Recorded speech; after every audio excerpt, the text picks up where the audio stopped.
সারাদিন মনের সাথে অনেক যুদ্ধ করে বলে থাকি, কিন্তু হেরে যাই রাতের অন্ধকারে। গভীর রাত যেন মনের ক্ষতগুলো বাড়িয়ে দেয়। ডিয়ার মি, তুমি এসো আর আমাকে নিয়ে চলে যাও। আর কারো বিরক্তির কারণ হতে চাই না আমি। নিজে ব্যর্থ হলেও অন্যের পরিণতি পাওয়া ভালোবাসা দেখতে বেশ ভালোই লাগে।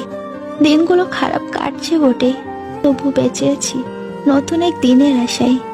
বিশ্বাস আর নিঃশ্বাস উভয় মূল্যবান। একবার হারিয়ে গেলে আর ফিরে পাওয়া যায় না। থেমে কিছুই থাকে না, শুধু জমে থাকে স্মৃতিগুলো। মানুষ তখনই ঠকে যায় যখন সে নিজেকে শূন্য করে অন্যকে সবটা দিয়ে দেয়। আমি তাকে অন্ধের মতো বিশ্বাস করেছিলাম, আর সে আমাকে অন্ধ ভেবে ঠকিয়ে চলে গেছে। ভুলটা কি তার না আমার? আমি তোমার দোষ দিচ্ছি না প্রিয়, বরং আমি আমার বিশ্বাসের জন্য লজ্জিত। যারা খুব সহজে সবাইকে আপন করে নেয়, তারাই পৃথিবীতে সবচেয়ে বেশি কষ্ট পায়।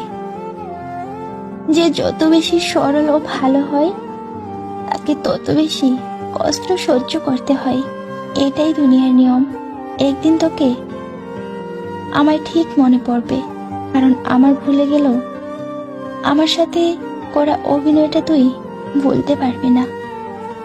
তাকে বুঝিয়ে বুঝিয়ে পারলাম না, তাই নিজের মনকে বোঝালাম সে আমায় ভালোবাসে না। আমার ভাগ্যটা আসলে কেমন জানি? যে জিনিসটা নিয়ে আমি বেশি আগ্রহ দেখাই, ওটা আমার ভাগ্যে জুটে না।